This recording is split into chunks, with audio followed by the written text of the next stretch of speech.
up on 20 on ID. A Soviet immigrant pursuing the American dream, clearing his land to build a home. And the neighbor, he says, standing in his way. Stop cutting trees! Then... What's going on there? Well, the neighbor assaulted me and I shot him. Was he acting in self-defense? He acted like a gangster, like a tough guy, like a mafioso. Or was he just out for revenge? Vilken saw himself as this sort of modern-day Dirty Harry. Go ahead. Make my day. Who is this guy? This man who murdered my father? Plus, the prominent surgeon who was a hero.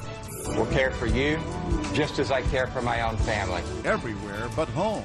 You're out of your mother mind. He slapped me, he pushed me, he grabbed my hair. Behind closed doors, turning from brutal to bizarre.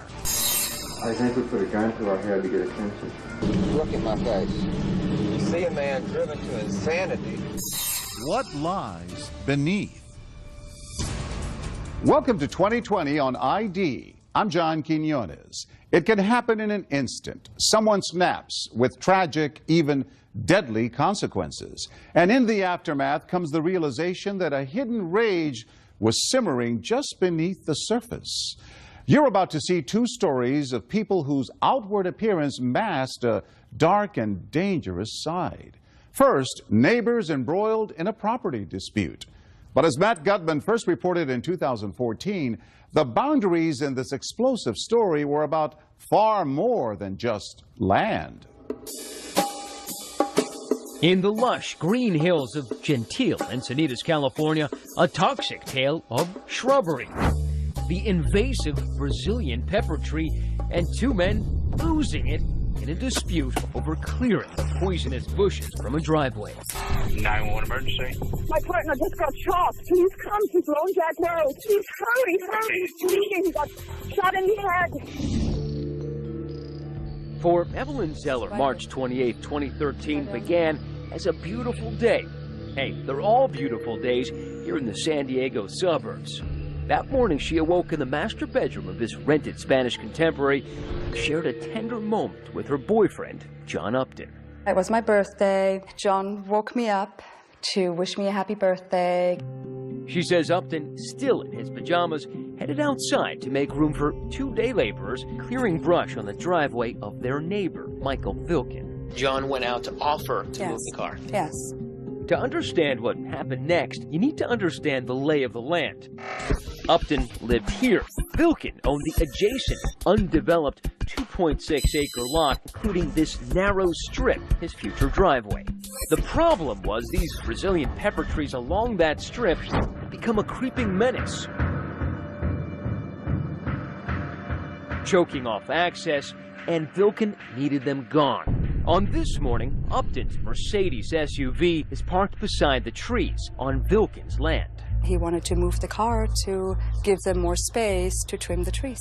Just a couple of minutes later, Evelyn gets up to follow him outside. I had set foot on the first step right there as I heard the shots. Using this massive .44 Magnum revolver, Vilken shoots 56-year-old John Upton once in the midsection, followed several seconds later by a second shot to the head, execution style. So I look up the path and I see John lying on the path. And you instantly knew that he was dead? I felt he was dead. And suddenly I hear Vilken go, "Don't get any closer." And he has the gun pointed at my chest. He had a crazy dude. He's got a gun. Oh my God. What a the Russian guy, he's still got a gun, man. You gotta be careful. None of it makes sense. Cold-blooded murders just don't happen around here in sunny Encinitas. And neither of these men were magnets for trouble. Certainly not the diminutive, cerebral, and hard-working Michael Vilken. It was just a shock to imagine that Michael was the one to do that. The neighbors were aghast. Yeah, I talked to him all the time. He was friendly to us. He let us park on his lot. Tamara Vilken, Michael Vilken's wife and companion for the past 30 years, stands by her man. Michael has beautiful heart, and other people saying that to me. It's not me saying that. They were God-fearing immigrants who fled the former communist Soviet Georgia to chase their American dream. They bought this vacant land on Lone Jack Road after years of scrimping and saving from his past fledgling career as an economist and hers as a piano teacher. So why did you and Michael decide to buy that piece of land?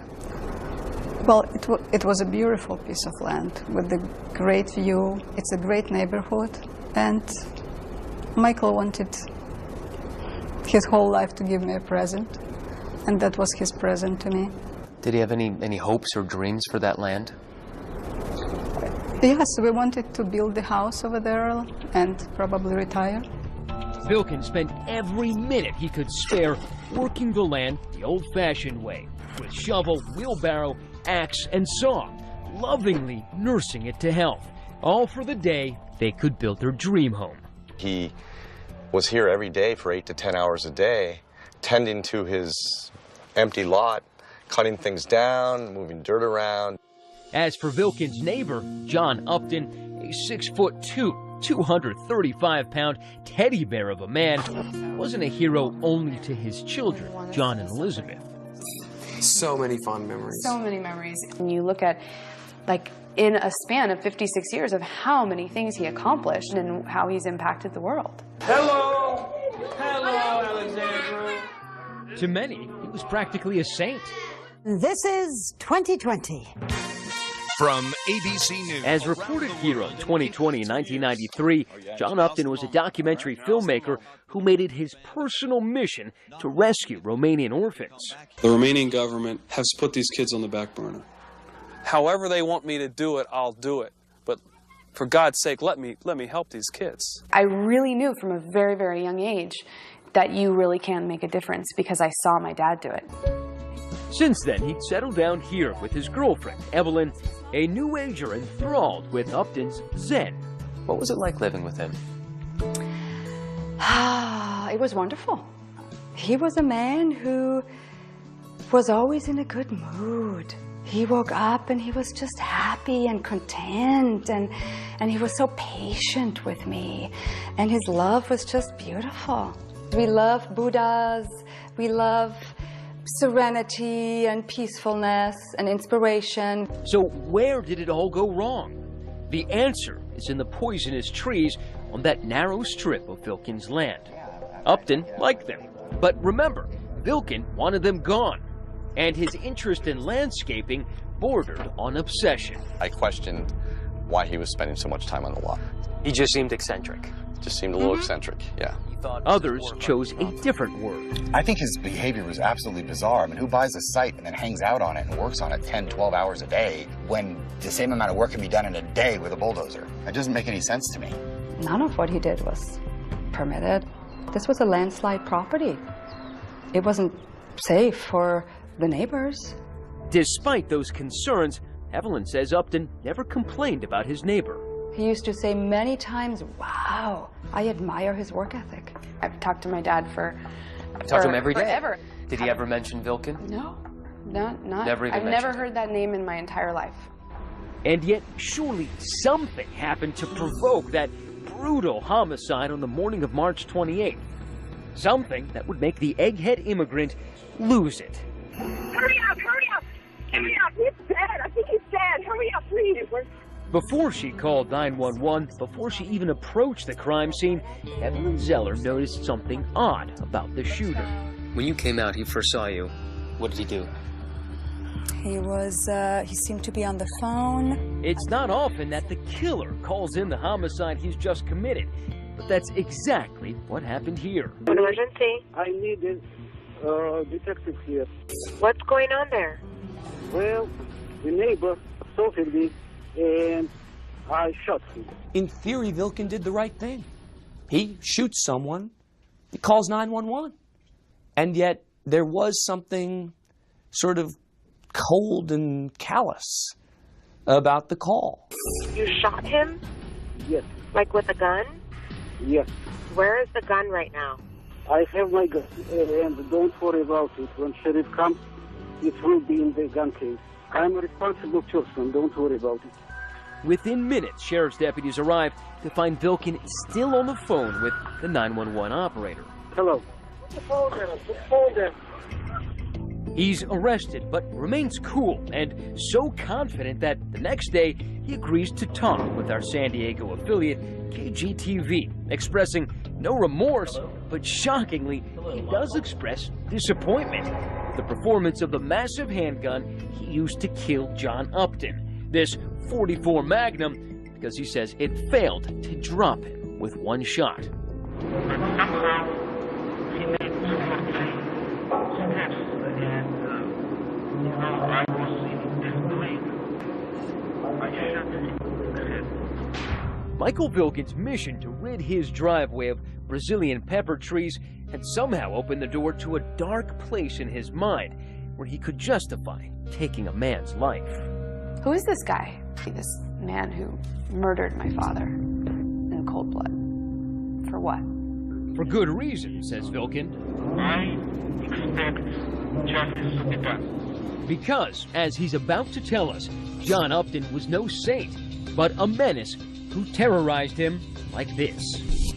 Stop cutting trees! What you're saying is that John Upton deserved to die. Stay with us.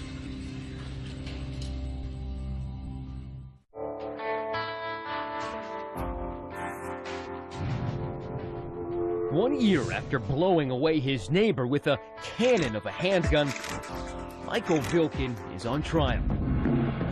The stakes are high, a total of 50 years to life if convicted of first-degree murder. But Vilken is unfazed. He's confident that this was no murder, but an act of self-defense. This case was justified. Self-defense. Mr. Vilken protected his life and shot John Upton. You have to wonder whether Vilken saw himself as this sort of modern-day Dirty Harry, out there to protect himself against the bad guy in defense of a principle. Go ahead. Make my day. He told me, you are a fanatic. The way he looked at me would fry a hamburger. Mr. Vilken loved owning that piece of land. The defense strategy was to put the victim on trial. According to Vilken, his neighbor, John Upton, seen as a saint for his selfless work rescuing abused orphans in Romania, had a volcanic temper which had been erupting on Vilken with increasing ferocity as Vilken pursued his assault on those trees. The heart of the defense here was that Upton was a threat to Vilken, that he wasn't just this lovable, friendly guy, but he was an angry, aggressive guy who came after Vilken. The body language was, don't cut the trees here. When he was talking to me angrily, it was like, But what could have transformed Upton from a global do-gooder to the ogre next door? Remember, he didn't even own his home. He was just renting there. The trees were on Vilken's property, and he had every right to cut them down. As he's standing on this man's own land. The issue is that, for Upton, these Brazilian pepper trees weren't just pretty. They provided him and his girlfriend, Evelyn Zeller, with precious privacy. Well, he took privacy away. It was just like, wow, do you really need to cut these trees down too? I mean, you'll see how it looks. Rising in the witness stand, Vilken demonstrates how Upton would get in his face. Stop cutting trees! Do you solemnly state? And Vilken had a powerful witness to attest to this ugly aspect of John Upton's character. I would say John Upton was a bully, a dominant, controlling kind of guy. He liked to get in people's business. Did he get in your business? Yes, he did. Dwayne Byram is the ex-husband of Upton's girlfriend, Evelyn Zeller. When I was dropping off my kids, he'd get in my face. Get back to your car, back to the driveway. You have no right to come to my house. Byram says the verbal abuse was withering and unprovoked. He said, you're a get the off my property. I believe John Upton had a dark side. And so when you hear Michael Vilken talking about being physically intimidated frequently by John Upton, you're saying that's within the realm of reason? Yes, absolutely. Please have a seat as witness. A sheriff's deputy testified that exactly 1 week before the homicide, Vilken called for help because Upton's vehicle was parked on Vilken's driveway, where he wanted to work. Mr. Upton got pretty angry and began pointing at Mr. Vilkin and said, "Don't come any closer to me," something similar to that. In fact, Vilkin made several calls to the sheriff's department for help in dealing with John Upton, but profanity is not against the law, and Upton made no specific threats, so there was nothing the authorities could do. He did not threaten to break my neck. He did not threaten to break my legs, but I'm afraid of him. Afraid, but not deterred. Vilkin stood his ground, continuing to cut away at those trees while also purchasing that fateful .44 Magnum and warning the Uptons to steer clear. I nailed a sign. The sign said, "No parking on the 30-feet road." But was Vilkin secretly plotting something sinister? 2 day laborers whose faces we're not permitted to photograph testify that on the morning Vilkin went ballistic, they saw him carrying this gun case when he instructed them to remove the Brazilian pepper trees on the driveway where Upton's car was parked. He told you to, if someone came out, don't worry about getting involved. He would take care of it, correct? Yes. Yes, that's right. He was told basically, don't get involved in anything. Mr. Vilkin indicated that if somebody comes out, he had a gun for them. Vilkin then retreats a little way up the driveway to a partially obscure vantage point along the fence. Now, someone might suggest that you were lying in wait. If I wanted to wait for him, I would not cut bushes. I would grow the bushes, and with a rifle, I would wait in the bushes. And sure enough, within minutes, Upton emerges from his home. And he told you he was going to move his car, correct? I see it. Yes, that's right. I was just afraid to go to work there. Okay. Afraid of? Of John Upton. I was just very concerned that he might do something very dangerous. I took the gun out of the gun case and stuck it in the waistband. Why did you do that? I was getting ready for eventual confrontation. The prosecution had already put on a parade of witnesses to show premeditation. Sheriff's deputies turned Vilkin's claim of self-defense against him, saying he contacted them 5 times with questions about his right to carry a gun and stand his ground on his land. He was asking when it was legally justified to carry a firearm on his property and when he was justified in using it. I do. Ironically, no witness may have been more damaging to the defense than Vilkin himself. Detached, showing zero empathy for his victim, he coolly recounts the morning of March 28th. John Upton came out of his house and bullied him for the last time. When he was about 10 feet away, I saw a pistol in his right hand. It was like 1 second, and I pulled out my revolver and shot him. But in fact, there was no pistol in Upton's hand, just a BlackBerry. As a practical matter, in a case where you're claiming self-defense, with these facts, Vilkin almost had to testify. And yet, he was a pretty terrible witness. He calls the police. Vilkin's attorney, Richard Burkon, argues it was self-defense. Remember, Vilkin did not run. He stayed and called 911 himself. He could have planned this in such a way that he could have been on a plane to Russia before anybody showed up. But he stood there and he stuck around because he believes and he knows he did what he had to do. As the trial winds down, tomorrow Vilkin's faith in her husband and God remain unshakable. And I think everything is in God's hands, right now, whatever he decides. She waits for justice in the sweltering heat of this lonely parking lot outside the jail. And he stood there before the angel. And as she reads the Bible, we visit with the man who thought he could skip that part about thou shalt not kill. Mr. Vilkin, hello. Hello. Are you hopeful? I'm always hopeful. But would the jury see a man just trying to stand his ground or a stone-cold killer? Has the jury reached verdicts? Yes, we have, Your Honor. Stay with us.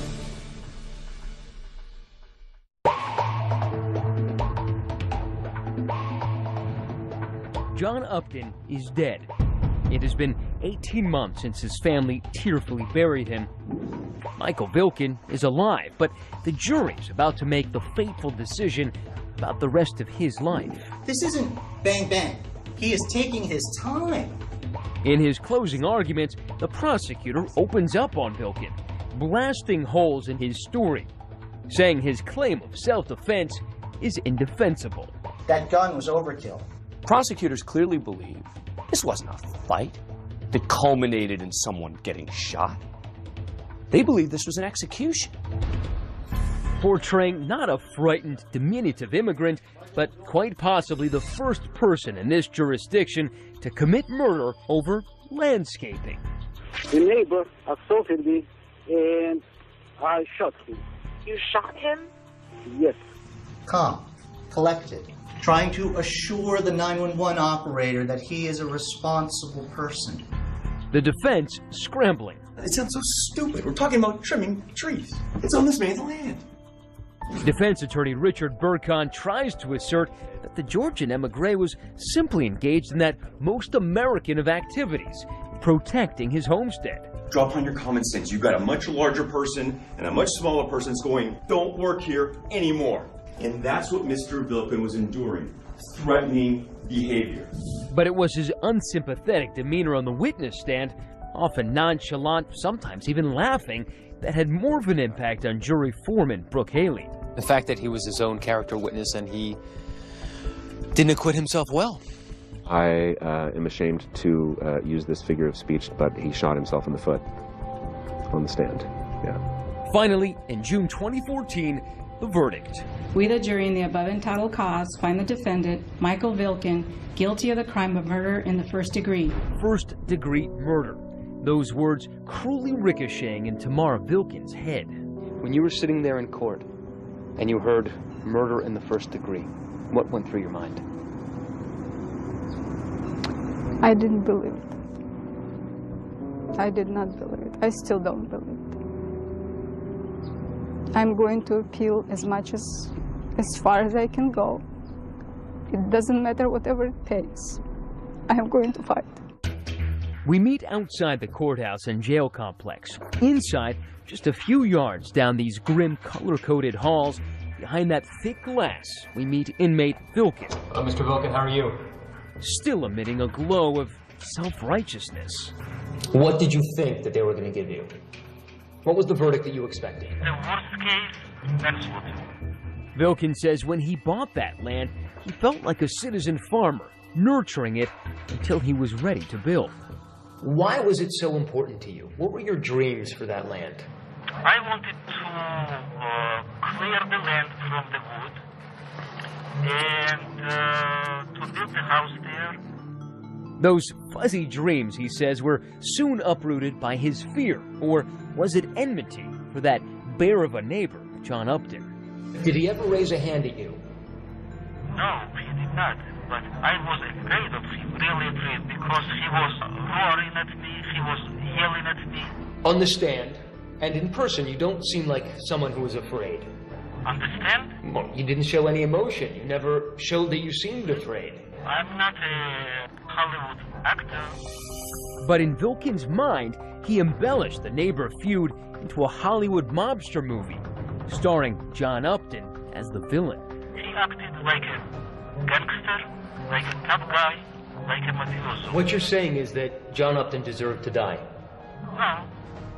I'm saying that I saw a mafioso and I was afraid of him. Mr. Vilkin, it sounds, no offense, but it sounds like you're detached from reality. This was a fight over shrubbery. This had nothing to do with mafia. No. He encroached on the road. So you expected to shoot him? I expected to act in self-defense. Regrets? Not even a few. If you spit in my face, I will not just turn around and leave. You don't turn the other cheek? No. No. And Upton was, figuratively speaking, was spitting in my face the whole year. But probe beneath all that bravado, and it's clear Vilkin knows he shattered the person he loves most. Do you feel badly for your wife? For Tamara? Yes. Yes, of course. Because you know that this has destroyed her. She loves you more than anything in the world. I know. When you think of your dream plot of land, what do you think of it now? I wish we never bought it. Why do you wish you never bought it? Because it brought nothing but pain to us. Vilkin, his beard whiter now after 18 months in jail, tells me he'll appeal, saying his lawyer was incompetent. And he's got a handwritten note that he wants us to read, listing his complaints. Defense counsel did not explain to the jury the effect of provocation. I was sitting there like a hostage while my defense counsel was blowing hot air. But as we wrap the interview, this convicted killer, who at times smiled like a kindly uncle, patiently answering all of my questions without a hint of anger or remorse, leaves me with one final chilling thought. Are you hopeful? I'm always hopeful. Unless I see a pistol in your hand. Then you shoot me. And I will shoot you in 1 second. Our time is over. Vilkin turns and walks to the guard station, cheerfully nodding to his jailers. Outside, his victim's daughter still struggling to come to terms with her loss. I can't believe that it really happened. I wake up and I feel like, okay, when is this movie gonna end? And all for what? For nothing. That's the worst part. 2 years after the murder of John Upton, the vacant lot at 2902 Lone Jack Road sits abandoned. And though the owner and his neighbor are long gone, those Brazilian pepper trees will soon grow back. Their strangling vines and poisonous fruit, a testament to the toxic obsession that pushed one man over the edge. John Upton's father and children later filed wrongful death civil lawsuits against Michael Vilkin. Vilkin has denied the allegations. Up next, a famous surgeon basking in the public eye. The Brown Hand Center will care for you just as I care for my own family. But when the spotlight is off, I think we put a gun to our head to get attention. He's gone nuts. We're probably going to have to restrain him further. Stay with us.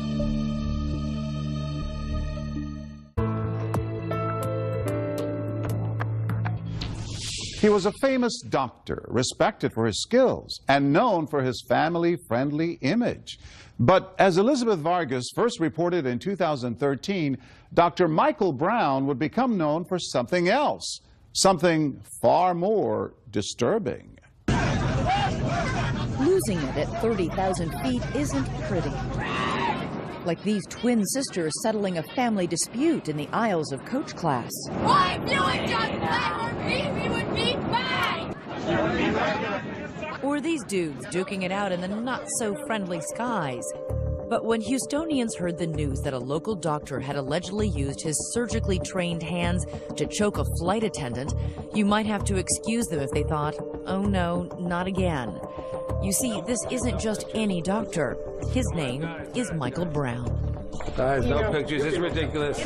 And in recent years, he's had more appointments in courtrooms than operating rooms. I personally believe that he never sees himself as anything but a victim, and that he feels anyone that disagrees with him must be punished.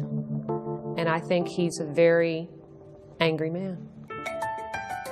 At one time, Michael Brown was one of America's leading hand surgeons, an innovator in a treatment for carpal tunnel syndrome with a taste for finer things. For the doctor, that meant a life of Texas excess and exes. He'd already been through 2 wives by the time he met 20-year-old Darlene in 1993. What was it about him that did captivate you? He was very sweet, just very attentive to me. Treated me like a princess in the beginning. Did he buy you gifts? Yeah, he absolutely spoiled me in the beginning. After 2 weeks, they were living together, married just about a year later, though it almost didn't happen except for Darlena's mother stepping in. When they decided to get married, and it was my fault, she decided on the wedding day, no, I don't get married. And I thought it was a jitters. To the outside world, Brown looked like a big-hearted healer. His TV commercials brought patients from around the nation to his Houston offices. He had fame. He had fortune. I personally train the doctors in the Brown procedure, and the Brown Hand Center will care for you just as I care for my own family. Daddy's baby girl. But Darlene says she soon found out how Brown treated his actual family. He used to be very, very sweet, very attentive to my needs, just abnormally sweet to me at all times. And then we get married and things changed. It was on the honeymoon that you saw the first example of Mike and his temper? We fought the entire time. We went to Maui, which is supposed to be, and it is gorgeous. However, we fought every single day. Back home, Darlena says her husband's volcanic temper often erupted when she would go out clubbing with her girlfriends, suspecting she was cheating, especially when he drank. Add to that volatile mix the doctor's beloved gun collection. Darlena was frightened, and after an early separation, she says things only got worse. What happened when you moved back in? That's when the abuse started. He slapped me, he pushed me, he grabbed my hair, hit my head up against the wall. Why did you stay in that house? He mentally brainwashed me. If I told him that I was going to leave, he'd threaten me. He would talk down to her. She was good. She never did anything right. She couldn't cook. I've been over there when he's, why'd you fix this? This tastes like slop. You keep doing that person, you belittling them. And it's abuse. I didn't think anybody would believe me because he's the one that had all the money. He's the one that had all the power. They're in love. They feel like they can change the person, and the abuser makes the woman feel like it's her fault. And if you feel guilty and you feel vulnerable and you feel like it's something you've done, then there is this fear about leaving.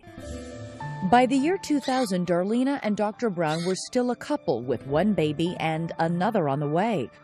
Darlena figured that being pregnant, she'd get a break from her husband's scalding rage. She figured wrong. So what happened toward the end of your pregnancy, the incident that finally blew the lid off? I'm watching a show on TV at about 10 o'clock, and here he comes into the door. Mike comes in, and he immediately starts yelling that I don't love him. And I go into the kitchen, and I grab the phone, like I always did, to call my mom. And he grabs the phone from me and starts beating me over the head with the phone.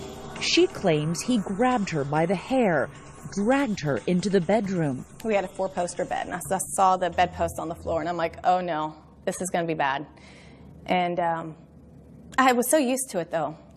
Really? Yeah, I was used to it, which is just crazy. But the next thing I know, I'm on the ground, and he's sitting on my stomach, being 7 months pregnant, telling me that I am effing not going to have that baby. He took the bedpost and was just beating me over the back with the bedpost. She managed to escape, but says he now started shooting one of those guns. Luckily, he missed. She was able to call 911. I can't even open my right eye. I'm bleeding. I'm 7 months pregnant. Her face was all swollen. Her mouth was huge, and we'd beat on her head. They had the long bedposts that are on their bed. Had this huge bedpost mark. I'm sorry. All the way down her back. Soon after, Dr. Brown was arrested. This is police video right after Dr. Brown was taken into custody. He's gone nuts. We're probably going to have to restrain him further. Smashing his head against the squad car window. The very last abuse that he did on me, it made it totally public. It was in the news, and I was in the hospital for 3 days. And at that time, I felt that, you know what, everybody knows about it. This is my way out. Brown was charged with assault, and Darlena filed for divorce. As the separate proceedings worked their way through the courts, evidence turned up showing Dr. Brown's alleged behavior going from the belligerent to the bizarre. I think we put a gun to our head to get attention. Maybe a little bit, but we know it's futile. That's Dr. Brown recorded on his own video camera in 2001. Why is he holding a gun to his own head? He claimed he was simply working on a Hollywood script. People that do commit suicide, they don't do it to hurt people or because they want to do it or because they're cowards. They do it because they are being tortured during agony. And that's the only way to stop the pain. But Darlena doesn't buy it. She says it's evidence of a man on the edge. So that scene we see on this videotape was actually what you were seeing on a pretty regular basis inside this house? This, Yes. the prominent Houston doctor, was Yes. what he was really doing behind closed doors? Yes. Pretty scary. Dr. Brown claims he acted in self-defense the night he was arrested, but the jury doesn't believe him. Darlena won a $3 million divorce settlement. He can't hurt me this time because everybody knows.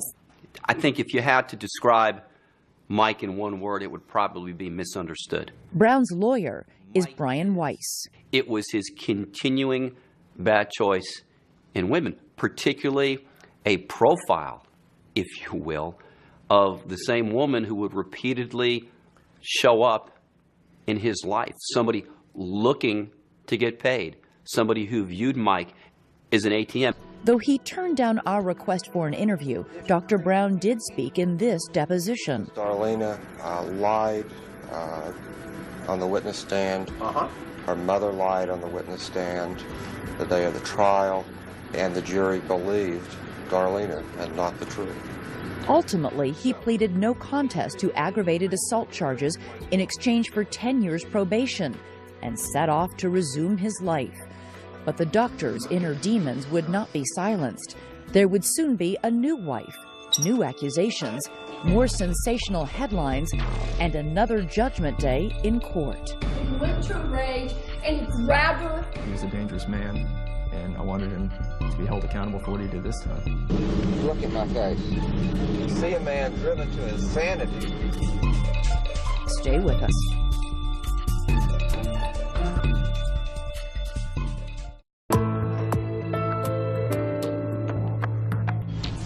Dr. Michael Brown's once charmed life has taken a hit. He pled no contest to assaulting his former wife, Darlena. Now, as Elizabeth Vargas picks up the story, this surgeon may be down, but he's hardly out. Dr. Michael Brown looks anything but the face of rage in this home video with his children following his divorce from Darlena. Say hi, Kevin. Maybe that's why all the sensational publicity surrounding his aggravated assault case didn't ruin his practice. The caring father, the passionate CEO, somebody who has done so much good for so many people. Dr. Brown's patients either don't know or don't care about his personal controversy. After his 2001 divorce, Brown's business thrives. Several new offices open. He's got a private plane, new homes, and things were going great.